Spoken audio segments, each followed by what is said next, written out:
everybody. Welcome back to Earth and Star Spiritual Wellness Center. Today we have Brooke with us again from the Wild Temple.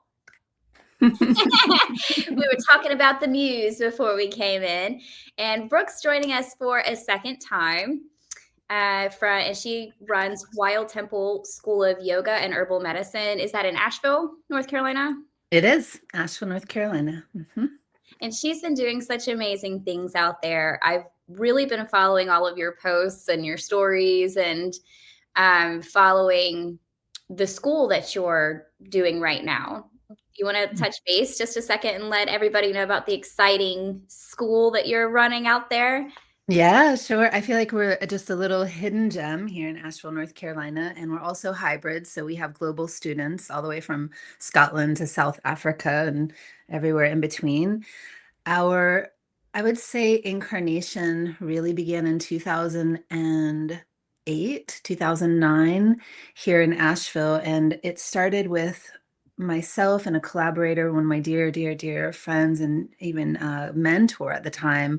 And it began as an apprenticeship that was 18 months long that wove in yoga and herbology and nutrition and just being in nature. And Ayurveda was included. And so that then really took shape, I would say, over the next 4 years. And we started the Shanti School that then, when I moved to California, it morphed into the Wild Temple. And so I continued to bring Daisy Marquis, was her name, out to the Wild Temple and then, or in California, but then also on retreats. So I've led international retreats since that time to India, Ireland, England, Mount Shasta. I love sacred sites. And I would say that this school itself has been informed both by my own internal essential nature. So what I love, which are plants and body movement and the felt sensation of resonance and love in the body. So I tap in through yoga, but then also in the external realm, really what's going on with the elementals around us in seasonal form, but also really as place and space. So the rivers, what groves of trees we're under, what area of the world are we on, and communicating in that way and building relationship in that way. So this inner relationship to nature and the external relationship to nature, the Wild Temple. That's beautiful. And when you were talking, it was like the temple is your body, and I was just seeing flowers everywhere. And it's a funny story, guys, because the last video that Brooke and I did together, I was like, okay, I need a picture of you, for the thumbnail. And, I'm expecting a headshot, and this little fairy of a woman sends me these photos of her with flowers everywhere out in the fields. And I was like, these are gorgeous. Like, she sent me fairy photos, and I fell in love with it. Now I need some fairy photos done, but I'll wait for the right moments, because I'm not the stand in a sunflower field kind of gal. I'm the bed of roses and thorns kind of gal. So I need to find some good roses I can take some Wild Temple pictures with. I love that. I love that, because you are a flower, Mary. You're just going to be right on in there with the roses. Well, so you hit on some different elements with your school.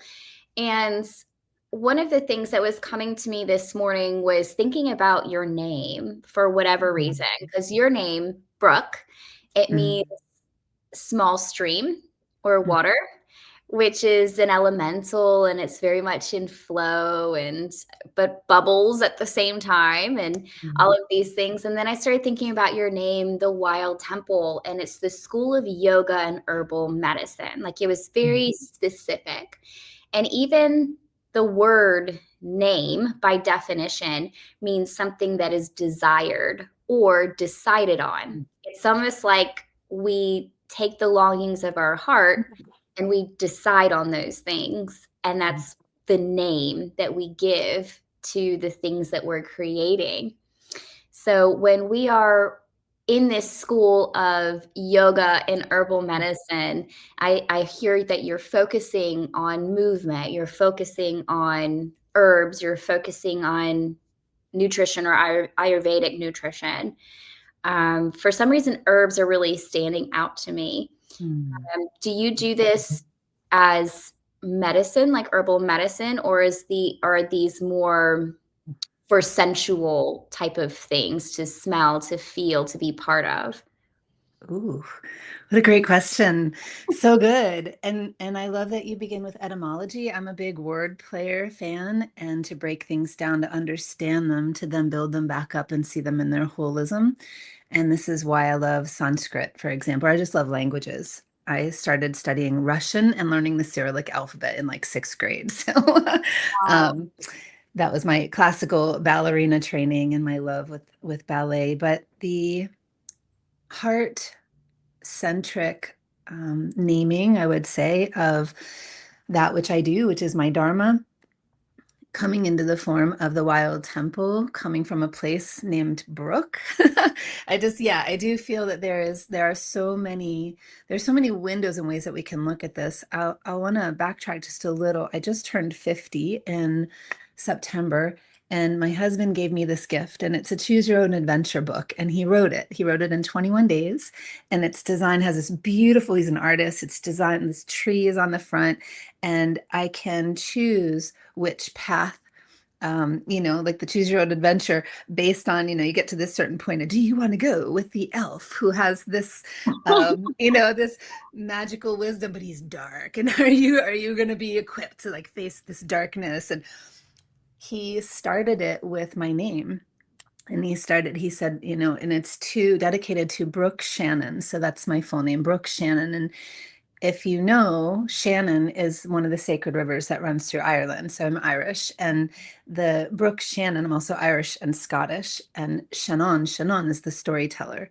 So I'm a big fan of storytelling, but also the rivers and the brooks and the waterways. And how I feel when it comes to naming is we're often named through that desire and through that decision of where our focal point is going to be as a dharma, as your life purpose, or the trials and tribulations as the heroine that you are going to need to seek to become the biggest, best, badass version of yourself.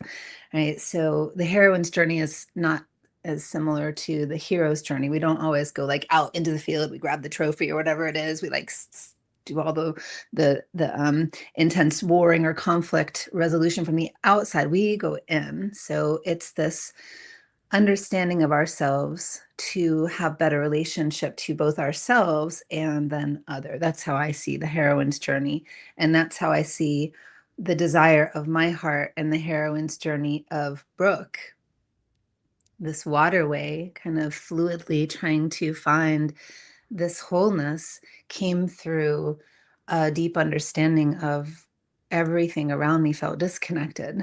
Even at a very young age, as a sensitive, I would see people, I could tell that people would be sharing something with me, telling me their thoughts, their ideas, or even like, this is what just happened. Let's, as a child, you're like, what just happened? And then the adults are explaining things to you. And I could see in their eyes that they were not true. I could see the dissonance. Um, and in so many ways. And it was really scary, actually, as a child. I was like, am I in a world of robots? Like, what is happening here? And so I think with that maybe mistrust of adults, and also my mother I had a single mom. My parents divorced early. And so she tried her best, but she just had to work a lot of jobs. And so I was just left alone a lot. So I would go into nature. Nature felt whole to me. Nature felt completely magical and mysterious, but also strong and supporting and loving. And, I had particular trees that felt like my mother, and my friends and all the bugs, everything. And so I think that what happened was, as I started to mature and had to really be in the world as like my more moving towards adult self and this kind of heroine's journey again, I took this knowledge of nature and the skills and tools that I found from this deep resonance of wholeness in nature to try to apply that into my relationships with humans. And what I realized was in this advent of TV, and I grew up with like microwave dinners and a lot of people being inside. So inside those four walls, I would say mostly the adults, because the kids, we were feral, we were totally feral. Many of us were actually outside. But this began to reveal to me the first idea of this disconnect. And then when the paths of yoga and herbalism started to find me. So I come in through herbology. I'm getting to that answer too. I came in through herbal medicine feeling broken, feeling like I needed help with repair. And it was also met with my love for nature that I had forgotten, because at 15, I wound up leaving home. So this is like the first great separation from my reality. I left family, left home, because it was not a healthy environment for me. So I chose to leave and live as a street kid, which is insane to think of these days. I would never ask, I would never want to see anyone do that if they didn't have to. But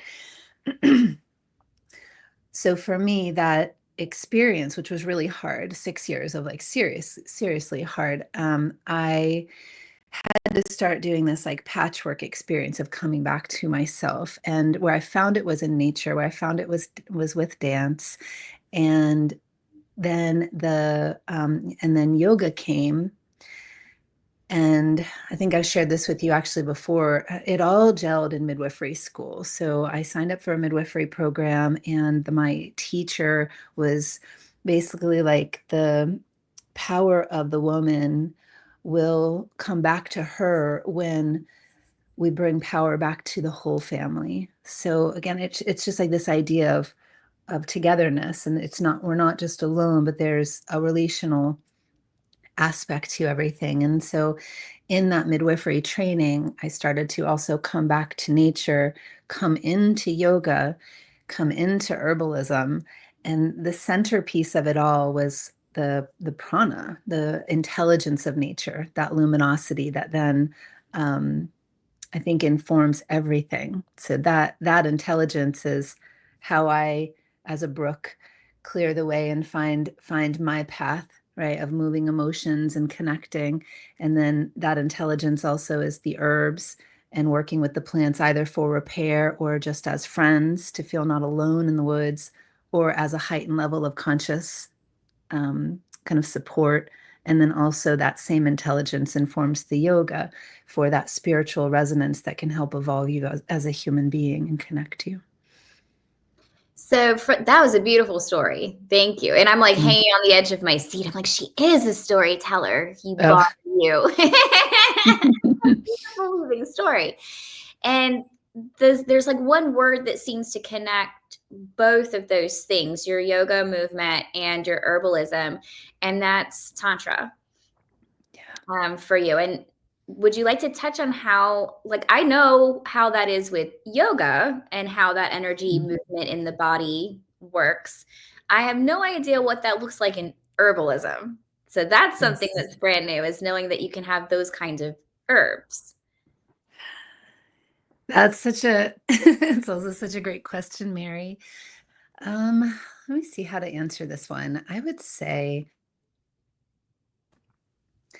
to to boil it down again to etymology, Tantra has many definitions, and one of them means the study of energy. Okay. So if we look at what is energy, energy in the way that I first started to feel it and learn about it is vital force, life force. Mhm. And I think everyone can feel this. I think this is it's non-denominational, non-dogmatic. It's just life force, right? So that which animates you. And it's believed through many indigenous cultures, including Tantra, including my ancestral inheritance, which is Celtic, that the plant world and nature all have this vital force within them. And we feel it in our foods. For example, you can go to the farmer's market and you can get butternut squash and your kale and your garlic, and you can bring that home and make a meal. And you feel one way. You can go to the grocery store, and maybe it's even that grocery store that's like day old, a little bit more affordable, a little more budget friendly, but the things that have been on the produce section might have been there for a while, or harvested pre-ripening and then sat in trucks or in bins to then ripen on the shelf in the store. So still food, right? Everything's food, but one has a lot more vital force to it than the other.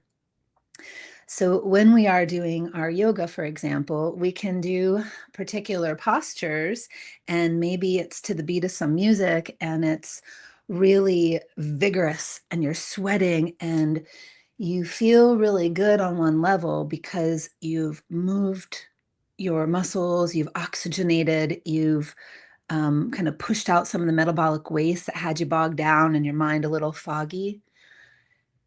But if you don't align your breath to that and you don't sink your mind into the movement of the felt sensation of each of those experiences, it's actually not yoga. It's yoga lattes, it's exercise, right? Mm. So the yoga, then, the connection to that felt sensation, so the awareness of the felt sensation of breath and that life force energy, all those three together are that true yoking that yoga is defined as. So then you get this whole other experience. You're just like, holy shit, I feel really vital, but grounded. I'm not like so energized that my mind is just out there, like kind of numb bliss, like a numb, if we could make a word of that, like bliss numb, I don't know. But so blissed out that you're just like, oh, where are my shoes? Did I even bring shoes to yoga class today? Okay. I tried to walk out without my shoes and they had to catch me. Your shoes are over here. Oh, right. Yeah. And so, on some level, we need that. We actually do need that too. We need to move our bodies, especially if we have a desk job. We need to feel physical. We need to get the cardio going. Mhm. But that's not the Tantra. That's not this weaving in of intelligence that enables us to feel and to maintain life force. So, with this understanding of energy, is Tantra is the science of energy management. And what happens is when we do those kinds of yoga practices, we eventually start to leak our energy and our capacity diminishes.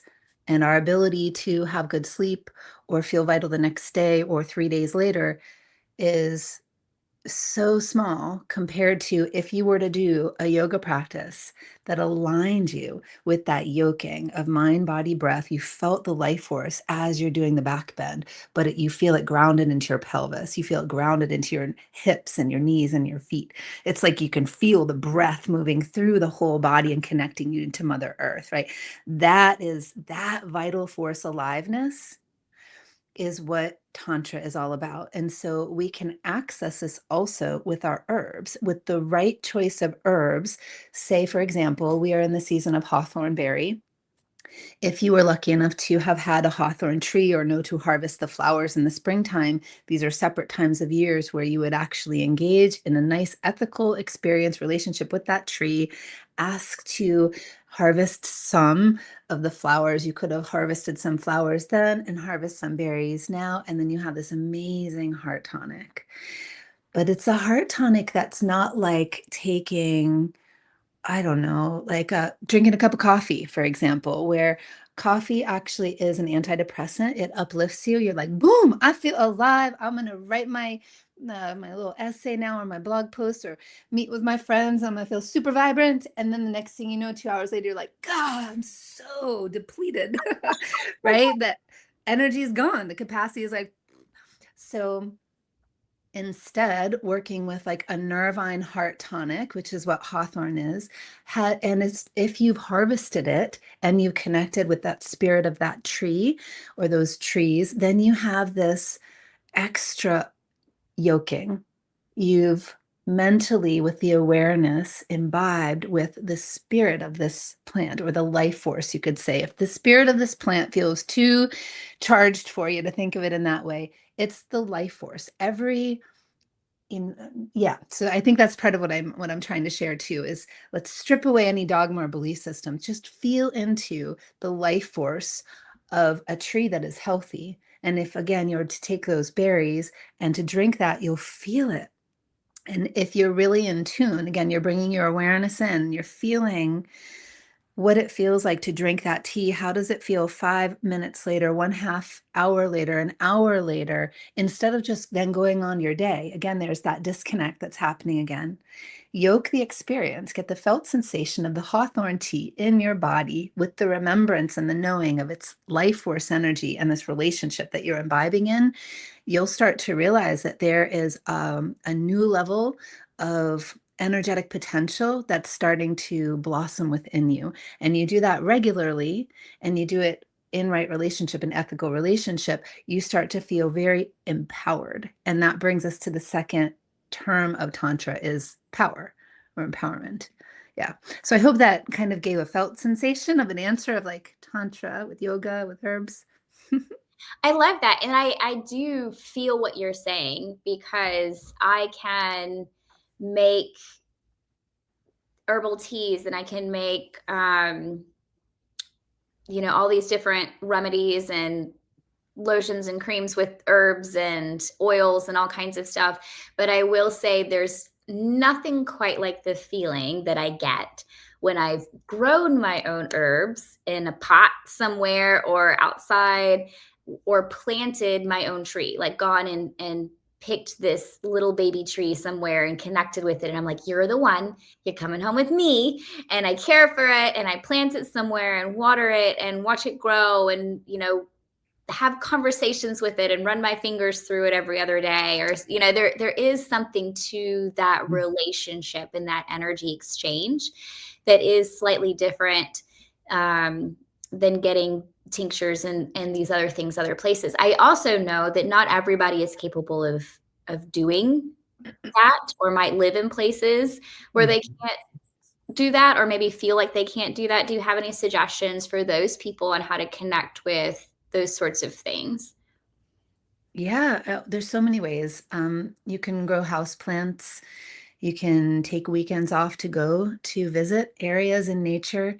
Parks are wonderful for that. When we see people going to parks, like our neighbors and our friends are going to out to the river or going out on a hike, it inspires more people to do that. How did you spend your Sunday? Oh, I went over to Linville Gorge and I did this hike and it was gorgeous. I just feel completely reset for the whole week. Like those kinds of conversations then spread the excitement and the that rejuvenation of vital life force to yeah, to just keep us all healthy and strong and whole in our communities and in our families. If you are needing to ingest something, so taking an herbal medicine, for example, or you're just wanting to commune with Blue Lotus, for example, you would want to find an ethical source to then have that experience with. And it may be that that person from Sri Lanka is communing with the plants and are in right relationship, harvesting, making the medicine, singing to the herbs, maybe in any stage of it, bottling that up, and then sending it to you. So I would say look on places like Etsy. Mountain Rose Herbs is a really nice resource for ethical harvesting and sourcing, Star West Botanicals, but then really just getting to know your local communities. So you can go, I love visiting the farms. I love it. I think there is so much magic for when you get to meet a flower farmer, for example. You're like, who are you? Let me just drop to your feet and love on you. Thank you so much for the work that you do. And I do encourage people to actually become those flower farmers and herb growers. And it's you don't need a lot. You just do need sun. I unfortunately don't have sun, so I'm just like, please neighbors grow so I can walk to your house and like bask in your zinnias and cosmos that are growing. And this is where I think, because I have you got my gears going. And this is where I think the nutrition fits in with your movement and with your herbalism is, like you said, if you have something harvested straight, get it from the farmer's market, it's the Mhm. same food, but it has a higher level of life force energy inside of it. It has a higher vibration. So that can, in my mind, what I'm starting to pick up and put connections to is this why people can eat the same foods from the grocery stores, but still have no energy or need more bigger portions to feel the same amount of full as someone who's eating farm to table. 100%. 100%. And I would say there's a beautiful teaching in Ayurveda. I was taught this by Bri Maya Tarari, Mother Maya, and it's eating according to your Anjali. So Anjali is this bringing the hands in like a prayer position. You can also feel it symbolizing the flame in the heart, the flame of desire, the flame of the hearth fire, even. So you would have this kind of soft gesture. This opened is then about the size of your stomach. So that would be one thing, is just not overeating. And we often do this because we're realizing, okay, we have to have a certain amount of protein, a certain amount of carbs, a certain amount of fiber in our diet at every meal. And so one of the things that I've done that's been really helpful, this was a game changer, by the way, game changer, is, and not only for me, but I run apprenticeships called the Sage Apprenticeship, and everyone does this, and they're all just like, holy shit, Brooke, like this changed my whole world, right? So eating according to your Anjali, eating according to the size of your stomach. You can get a bowl, or you can switch out all of the plates that are about that big in your cabinet and just go to bowls or smaller plates, and then start to place the amount and the proportions that you're wanting. It might not be as big of a salad as you're used to. It might not be as big of a slab of fish as you're used to, or maybe it needs to be a little bigger slab of fish and then a lot of vegetables and maybe no salad, because salads are actually really hard to digest because they're cold and crunchy. And unless you have like fires all the way down cooking them, you have to have this really strong digestive fire to break down that crunchy, crunchy salad. And that, when I found that out, it made me so sad because I'm such a big salad fan. But imagine then, okay, you only have this much food, right? Do you really want to have it be a Wendy's, whatever they serve at Wendy's? I don't even know. Like sort of like a McDonald's burger? Most likely not, right? Because then that portion is going to be some hydrogenated oil, maybe probably an unhappy cow, right? And then you have, is it vegetables or is it French fries? So if you're only going to eat that much per day and then maybe 3 times per day, the idea is called, it's nutrient dense. That's it. If you just start to eat nutrient dense foods, go to the farmer's market, your veggies will be more vital. Then that vitality will become you, and you will be more satiated. I'm such a fan of, like, I don't like cleansing, and I don't like being told no. I don't like being told, like, even myself, I'm like, don't take away my cheesy poofs. I love my cheesy poofs and I love my cookies. But what I've noticed is when my nutrient dense intake is heightened in my Anjali, I don't crave the cheesy poofs. I don't need a cookie after the meal because I just feel really satiated. So that's what I would say about that. Yeah. And then for those who are just learning to do this and bringing your portions down, I would say drinking a glass of water before and after the meal, like a room temperature glass of water.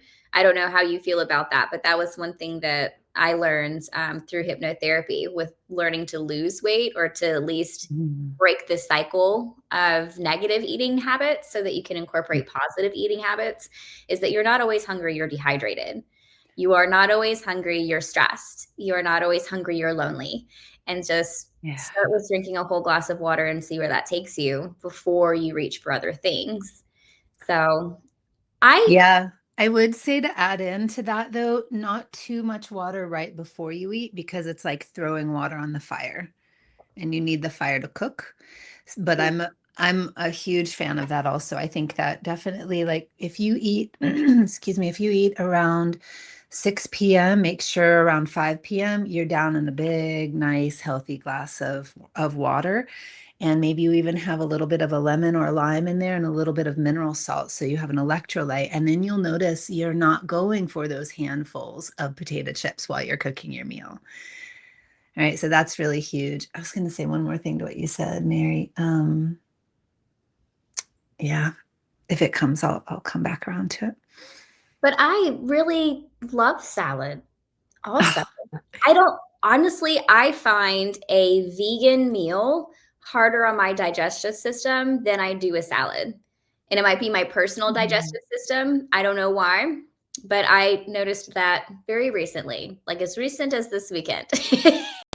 Like I eat salad every single day, like one meal per day, always a salad. And I love it. It's crunchy. It's full of water. I just love it. And I never have stomach issues. In fact, I felt like it balanced my personal digestion. But then eating like a whole vegan burger with like the vegan potato salad and all of the vegetables and the peppers and the beans and all of that kind of stuff, I was like, oh, my stomach was so upset with, but it might have just been too much at once. Maybe it was too much.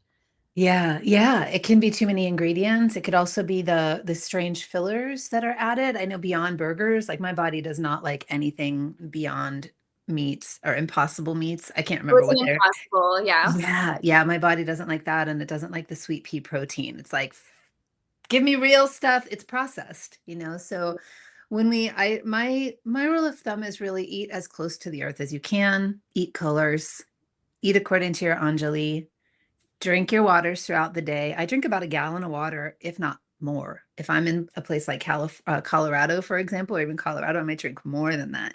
But the space that you give, actually that space, oh, I remember, thank you, it came back.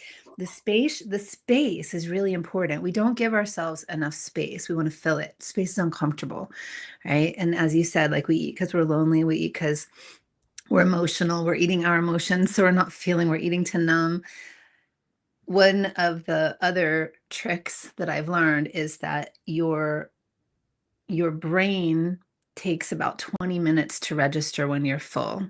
Mm. If you're eating really fast, then if you've eaten and it's all done in like 5 minutes, then you'll just keep on eating because the brain hasn't registered that you're hungry yet. So again, I just go back to the portions. Just fill up the portions and then set a timer for 20 minutes. Guaranteed. You eat those portions and you're just going to be like, oh, I'm still hungry. I want to eat. Don't do it. Just allow for the space, breathe, have your conversation, have that sensual awareness. So you asked me earlier, the is it the sensations that are connecting you to the herbs and why the herbs and plants are so important? Absolutely. Those tastes do all the magic, but also all of the physiological processing or processes within the body. So bitter has a very cleansing process. This is why we actually do like coffee in the morning. It helps us to eliminate the metabolic waste. Peristaltic action is triggered and we can poop. Right. So bitter is really beautiful for that. Astringent is actually really good too. It's tonifying to boggy tissues. Our sour actually can be an immediate state change. If you're feeling that you are in a nervous system activation and you're triggered by your mother-in-law just said something really mean to you and you're just like, holy shit, like, and all of, you're flaring in all the ways, you can have something very sour, maybe just suck on a lemon, or with herbs, it would be like Shisandra. Shisandra has a very sour taste to it, like a real sour. That state change will enable you to come back online. Those tastes bring you back home to yourself, to that resonance of your holism.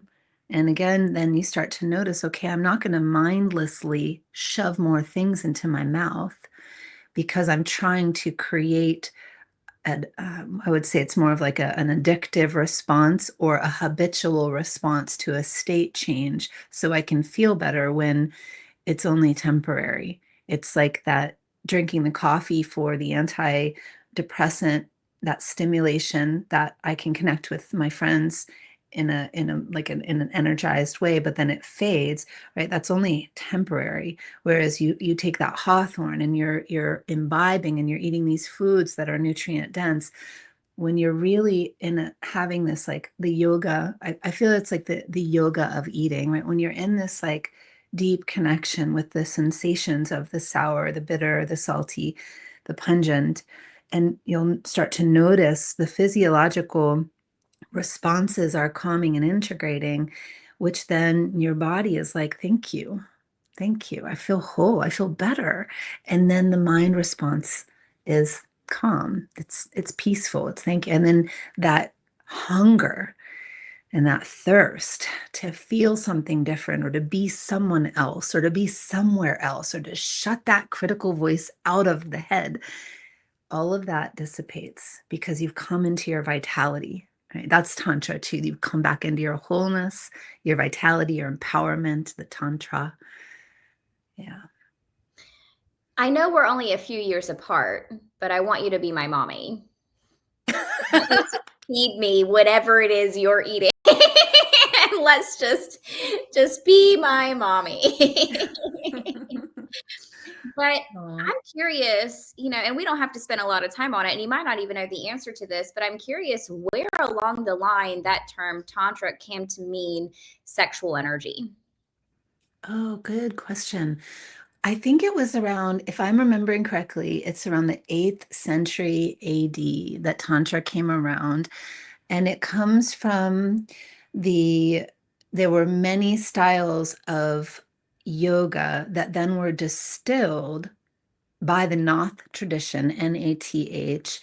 And a lot of what was happening at that time, I believe, of politically, sociopolitically, was also very similar to what we are dealing with right now. So there was a lot of let's just figure out all the different tools. Let's do everything. Let's throw everything into the soup pot. So it was the good, the bad, the ugly. You're going to do it all. And I know in that lens, the sexuality was actually a part of it. So working with, I would almost say superstitions to heighten superstition because they didn't have, as far as we know, like microscopes and able to find, understand like germs and things like that. So it would just be this dark, sinister wind all of a sudden created this sickness in a community. And so let's try these different magical ways to shift the energy. So, throughout time, the sex has been a part of it. It's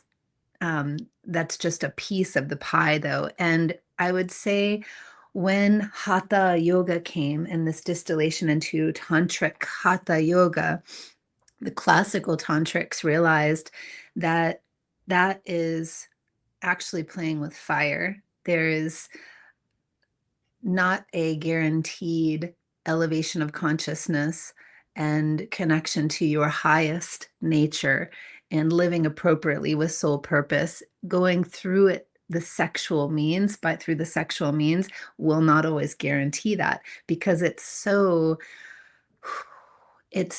unhealed. It's so also swampy. There's like so much shadow there that it's easy to manipulate. It's easy to confuse. Lust can easily rise, and our minds are so intelligent. They can be like, it's okay. This is like a heightened level of spirituality, and I can do this. And tell my wife or tell my husband that it's just this like union and not to be afraid. And then the lust happens. And then all of a sudden, it's breaking up the whole family because that's a bigger energy. It's playing with fire. It was not in alignment with the true nature of the heart's desire and soul evolution. And so the the tantric schools, there are different tantric schools. And again, this is where if I had known you were going to ask me this question, I would have done a little more research around the academia and the scholarship about these certain times. But there are these 3 schools of tantra called Mishra, Kaula, and Samaya. And the Kaula school of tantra is the rituals that happen from the external world in, so fire ceremonies, designing a whole altar with flowers, seeing a person as deity, as the external divine masculine that you don't have within you. So communion with that which is outside of you so you can feel it come in a wholeness within you. And so that's where we have the altars and the fire ceremony, feeling that fire in you, feeling the beauty of the flowers, and you are that beauty, right? This is why we worship in these ways. And I've said before, I'm not sure to you, Mary, or not, but worship's root word means worth. So when we give worth to these things, we are feeling the worth of them within us. The Kaula school of Tantra is heavily devoted to, and it's really devoted to every, like the external ritual for the transformative experience of the within for that heightened level of evolution. And it can be a left hand path or a right hand path. Dakshinamurti is called the right hand path. That means love offering. Left hand path can be black magic. It can be the neo tantric sexual um, experience that has no other connection to Tantra but just sex. And it's maybe missing all of the other aspects of doing no harm, essentially, the yamas and the niyamas of yoga, the heightened level of dispassion, which means not not feeling, but not being so caught up in the drama of something that you're caught in the current and you're pulled into the undertow. And then now you're like living this chthonic kind of like dark life, either as a victim or predator, like that. And that all happens. Like I just want to name all that. That really all happens in that kind of left hand experience. And I don't love those terms, left and right hand, because I do what, like some people are left-handed. They're like, it feels a little too close to identity. So anyway, just these are names and ways of kind of differentiating to understand the means at which people go in for these experiences. Kaula Tantra is all that external. Samaya Tantra, on the other hand, is everything is internal.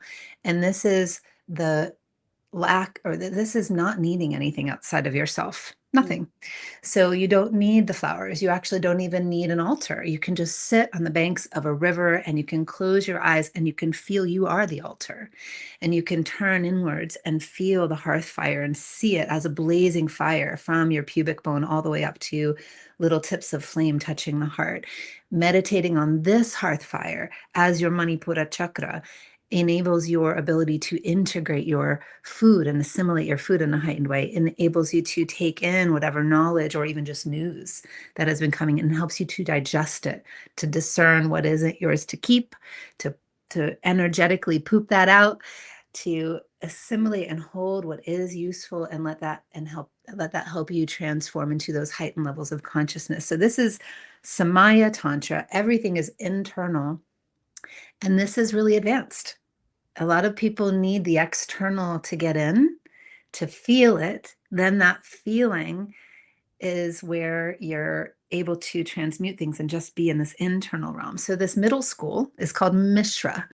Mishra is a little dabble of the Kaula to lead you into the Samaya, but we might kind of be in this middle path. And this is the tradition of the Himalayan sage tradition that I'm a part of.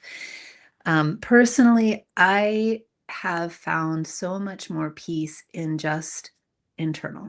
My only real external ritual that has been continuous throughout my time, has been sitting under the trees, sitting with the river. That kind of sensorial connection as a ritual imbibement and communion, that relationship brings the water, the wild water into me. And so I can feel that. Or sitting by the sturdiness of the tree, on the sturdiness of a rock, or a boulder, and you feel that power and groundedness and safety of the earth. Like that kind of ritualized experience would be considered Mishra. That rock energy, that relationship, bringing it in so you feel elemental earth and your own foundation is stronger. So that's the Mishra path. And in time, as I've been running this school, I've found more potency with the more esoteric cave teachings of Tantra. So it's very shamanic, I guess we would say, if we were going to use that term. So that terminology actually comes from the tundra. That's not what the tantrics would never say, shamanic. But I'm trying to get out of the light right on my face. There we go. But the idea is the same. It's the animism, the understanding that there's a spirit, there's a life force in all things, and being able to connect to that life force in a way that heightens your healing, that heightens your clarity that comes through heart. So it includes your heart, that heightened level of experience that helps you to support and serve Dharma, whether it's your own Dharma, your own soul purpose, or collective Dharma, meaning it's uplifting all the ships, it's doing no harm. All of those are the means of this idea of Tantra. And I'm trying to remember what your initial question is. And the Neo Tantra, the sexual version of that, if you can feel what I'm saying, has really little part to it. It's Mhm. sexual energy is life force energy. We'll just say that. So let me take that back. It has little part as we know it. The Neo Tantra, using like yoni and penis as like a way to evolve our consciousness, has, I mean, it's actually dangerous in these times. I'll just be super blunt. It's dangerous because there's just too much shadow out there, and there's so much unhealed um, stories that we've inherited as a culture, inherited as a human race, inherited in our dailies. Like, we know 1 in 4 women have been sexually assaulted, period. Like, that's horrendous. So why would we use sex as a medium for our healing and evolution? It's stupid, in my opinion. So we instead realize life force is sexual energy. So if life force is sexual energy, what are we going to do with that vibration? Are we going to lose the capacity of our own sexual energy by eating the McDonald's meal, by going to the yoga that burns out your adrenals because it's all power yoga, right? By aligning with people that are not holding ethical space and working with, say, plant medicines that are blowing us out, and our nervous systems are like, what the hell just happened? Right? We have to learn to discern, and we have to know that there are holistic, beautifully resonant, incredibly loving and kind energies in so many things that are already just right around us, that those are the things that we have to connect to. And it begins with our senses. I think it begins with our connection to the earth and the earth element in our food, the water and the water element in nature and our food and in ourselves, right? And then we start to build on this holism to bring us home into who we are. And from that who, knowing who we are, then we can know who we want to align with. And if there is a dissonance, like a disharmonious feeling, sensation that you get with someone or a group or a space, then you can just walk away. If you can, just walk away, say no, and then see how that feels, right? Yeah. So that was a big No, I get it spoke. though. Thank you so much for explaining so much. I feel like I could get a doctorate now. Not really, but like that was, thank you. That was power punched with it. And I understand that it feels like there's something about sensuality, embodiment, and empowerment to where the sexual energy is one little piece of the whole, because you can use that sexual energy to create, to move, to dance, to be in your senses, to be alive. But when it's focused in a sex way, that's just like taking out all of the other pieces that make it this beautiful whole thing, is how I interpreted that a little bit. But some people along the way somewhere kind of focused only on that one spot and said, this is what Tantra is. Mm-hmm. And there's so much more to it, as you just shared with us. Mm-hmm. I like your word holism Mm-hmm. that you put there. Mary, you just brought something to mind too that I think needs to be spoken into. So I think I do feel the sensuality and the sexuality, and I am going to be a little divisive here.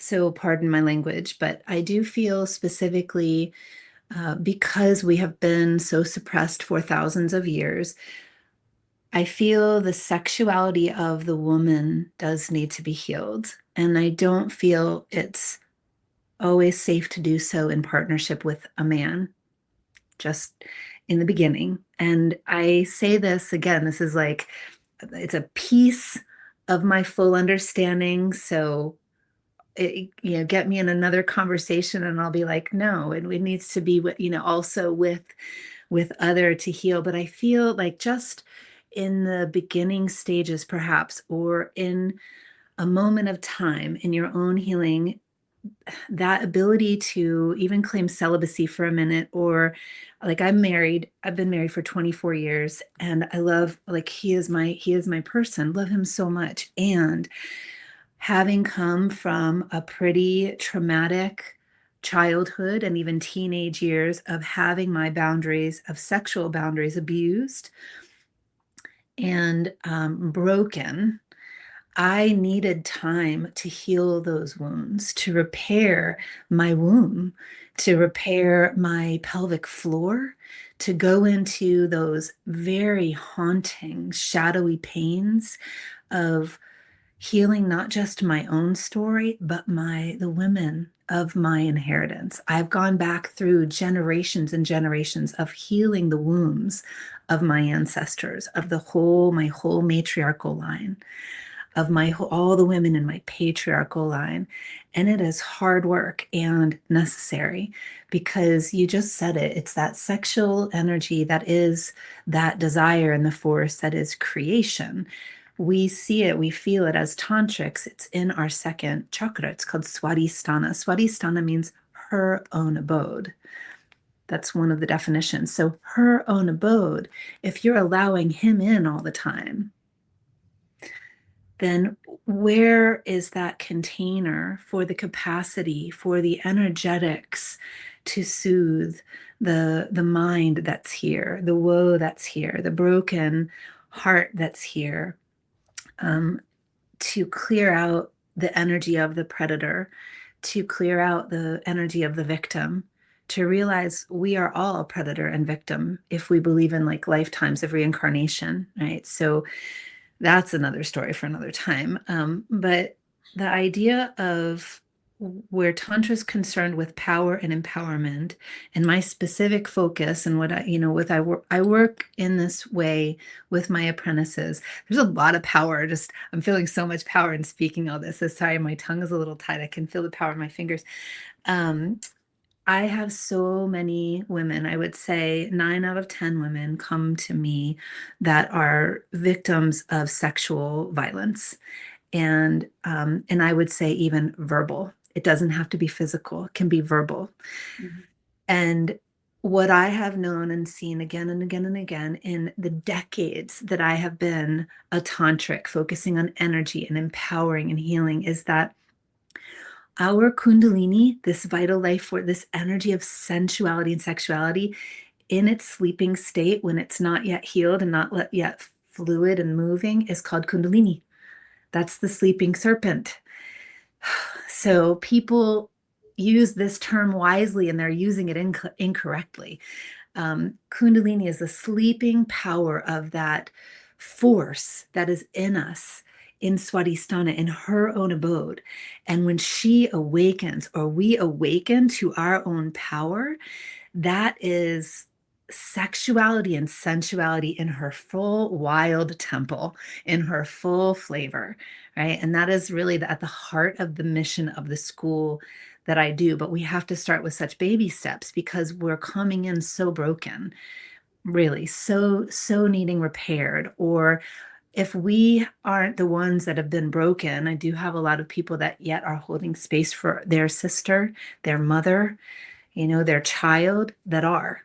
And so we need a language, and we need a map, and we need the guide to heal these broken patterns. And this is what I offer with the Wild Temple through the teachings that I've received. I'm not the creator of these teachings. I just want to ode to my many wonderful, beautiful teachers. And yet how I've particularly, excuse me, how I have particularly woven these together is through that lens of midwifery Mhm. for the embodied woman, because I've inherited the yoga from a very male dominant tradition, right? So how I see them now is like, oh, I want to name what's not named. Like, these practices are actually stirring powerful energies in our pelvic bowl, and power is power, energy is energy. So if we're not bringing in what are called the yamas and the niyamas, the moral conducts and codes of how to be a good human, if we're not bringing those in while we're bringing in all of this, let's wake up the power, let's bring in this healing, then we can easily do harm to ourselves and others. And so, again, it's this like holism and these baby steps to heal and repair and clear the womb so that these energies, that life force energy, can flow. And so I know very clearly if you're overeating, if you're eating to numb, if you have a disconnect with your body, if you hate your body, if your thoughts are of shame and critiquing your being, and you are not recognizing your worth and value, where is the source of that? The source is often this harm that has been done to your body or to your mother's body or your grandmother's body or society saying, you have to give this, injections of Botox. People are putting things, they're doing surgeries and putting things in their face at like age 20 now. It's awful. The new narrative that I want to see is that we're going to do the work as the woman to heal our wombs.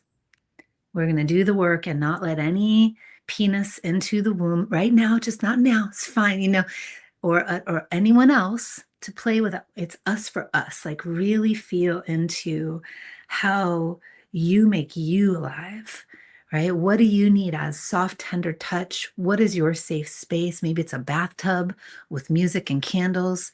How can you give yourself a good orgasm and feel how that heals you on so many levels? Maybe you cry for weeks and weeks and weeks, and then you start to feel this like, oh, okay, I'm regenerating an energy that was asleep.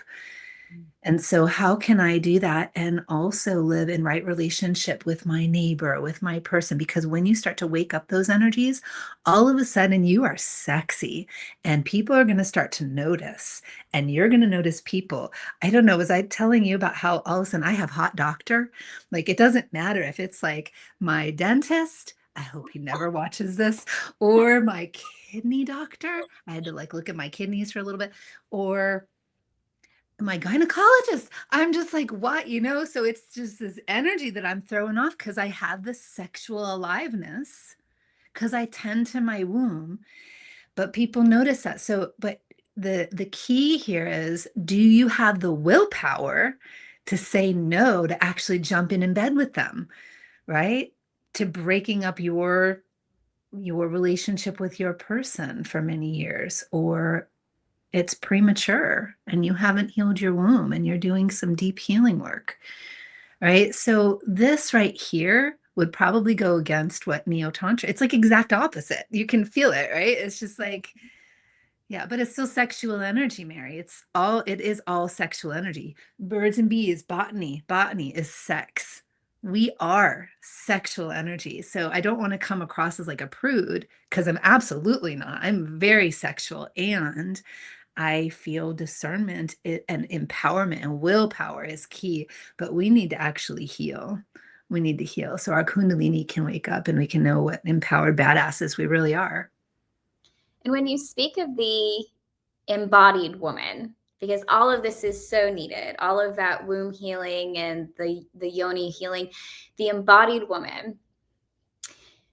Somebody left a comment on the last video that we did together, and she said that she wanted to see us do a retreat together. Oh, yeah. And guess what, everybody? Brooke is going to be joining us at iFlow in 2026. And Brooke is going to be essentially doing the embodied woman part, the womb part. This is the mother archetype. This is Brooke, everybody. We're so excited. I'm so excited just to see what happens out there, because this feels, even just through this conversation, this feels like what you're meant to do. This feels like offering a piece of your hearth fire Like, this is the fire that's just burning in you, and this is what you're getting to offer in a retreat space to help other women who have been through some of these similar experiences, or who just want to wake up their Kundalini energy, who want to embody more of themselves or create a right relationship with themselves. And I'm just so excited to have you there. Yes, thank you so much for having me, Mary. I'm so excited. Yeah, I love this work.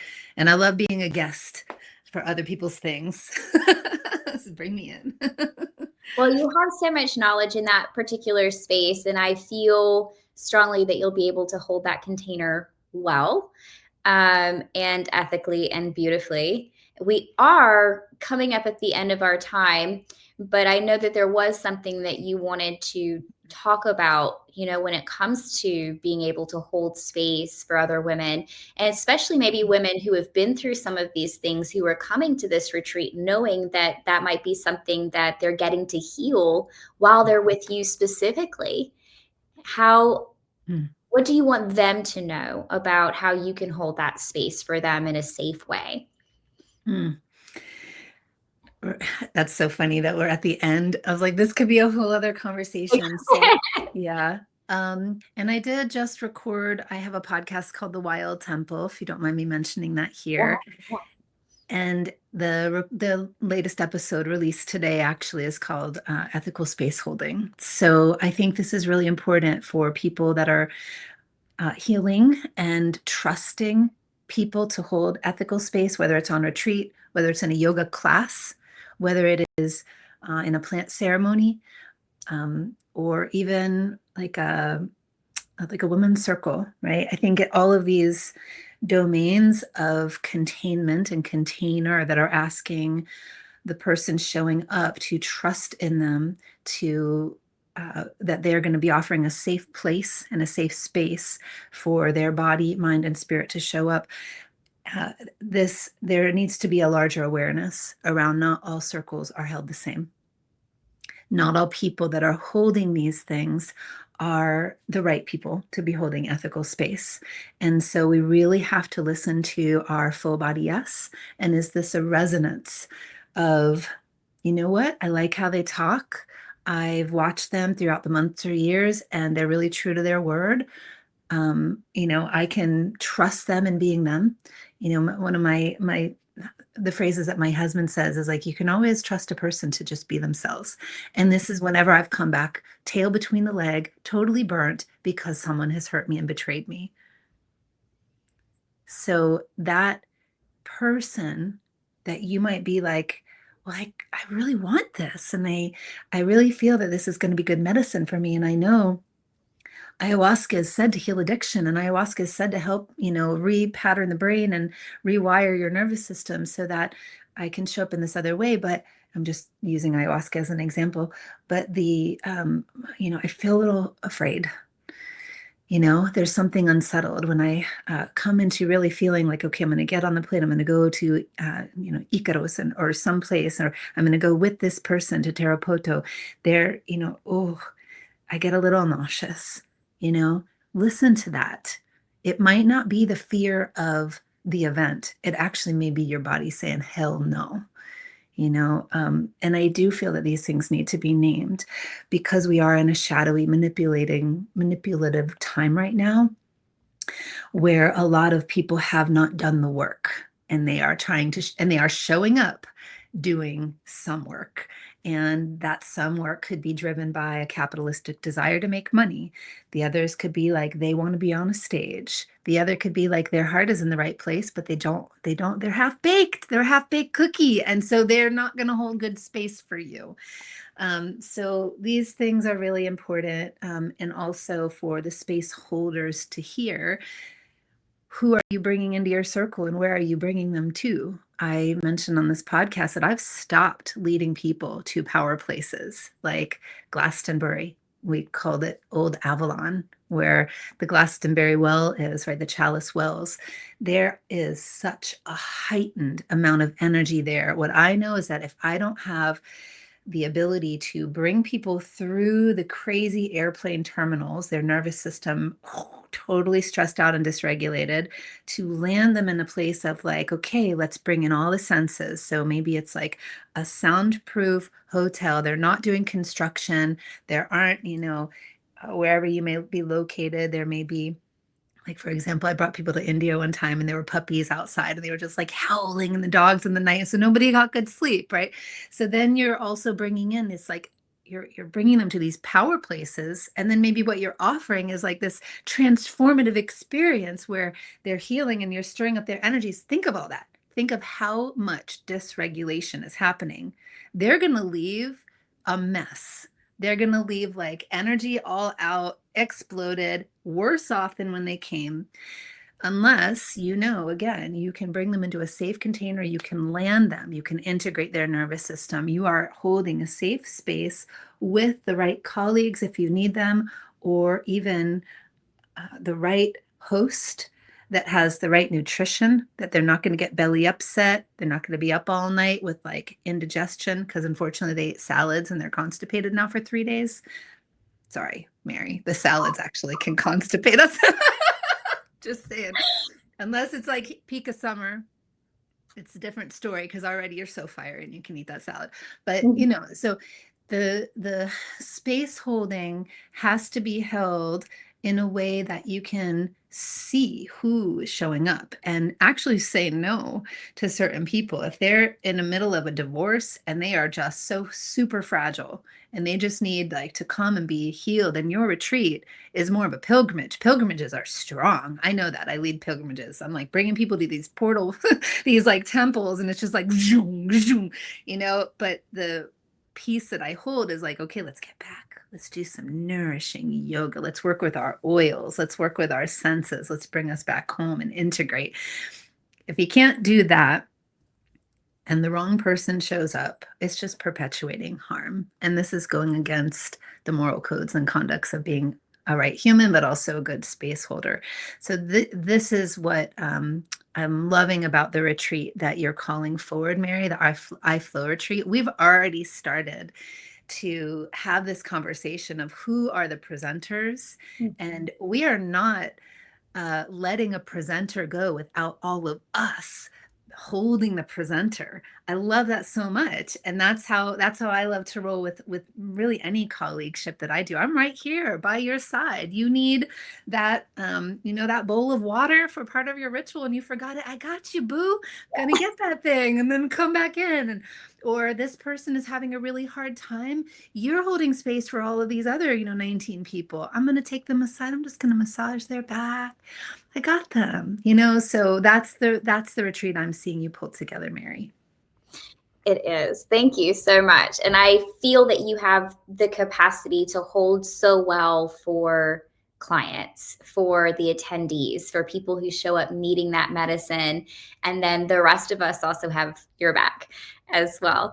And me and Brooke and I have had this conversation because I've been to different retreats or conferences or things like that, where it's almost like each facilitator is there for themselves, just for their part, which is fine. People need rest, but at the end of the day, it doesn't create a team. And it takes a team to hold space for any group of people. One person can't catch every single person. And what happens when that one person is tired? There's no one there to catch them. So we do have to create this cohesive group of leaders where I've got your back. I know this person has my back. If you need rest today, do it. I've got 3 other people over here, and we're all kind of working together so that there's also no facilitator left behind, but also so there's no attendee left behind. Maybe this one needs more healing or is struggling more to integrate, and they can get that attention, whereas this attendee doesn't hardly need any integration time. They're cool, they're fine, so there's always going to be people on different sides of the spectrum, but knowing that we have enough capacity, we have enough energy, we have enough love to be able to hold for everybody, so everybody really sometimes for the first time gets to feel what it feels like to truly just be held. sometimes that's something people don't really even know until they attend something like this in a group space. Yeah, yeah, valid. I love that piece. I think that the ability to hold a space for people to just come and rest, especially during these times, is so essential. And having the spaciousness in an itinerary too, where I think before, back in the day, we were filling the itinerary. It's like, people would be grumbling if they didn't get like, well, what are we doing now? This hour is empty. That emptiness, that spaciousness is helping people to assimilate what has just been. And then that integration is being held by nature. And it's not just us as space holders or even the person's job as the individual to, integrate through their navel center, for example, through that fire of digestion, the experience they just had, but just the spaciousness of the retreat and the space alone, which we're going to be on the coast of North Carolina, which is so healing, so deeply nurturing, can aid in what it is that people are seeking, right? Which is coming away feeling whole, well rested, well equipped with some cool skills, but also well rested and whole.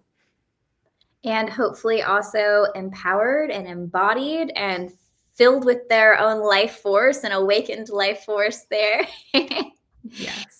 Well, Yes. guys, make sure you check Brooke out because she has her own stuff going on over at thewildtemple.com. So you can sign up for her email list or join her podcast. There's so much knowledge, as you can see. She has so much knowledge and so much to offer. So thank you so much, Brooke, for being with us again today. It's been an honor to have you, and I hope we get to have you again sometime soon. I love it, Mary. I love talking with you. Yeah, we could do this for hours. Yeah. And I would love to listen more to you. I feel like, I just grab that mic, you ask me these great questions, and I just get on my little soapbox drop. I love the soapbox drop, though. Thanks, everybody, for listening. We'll talk soon. Bye.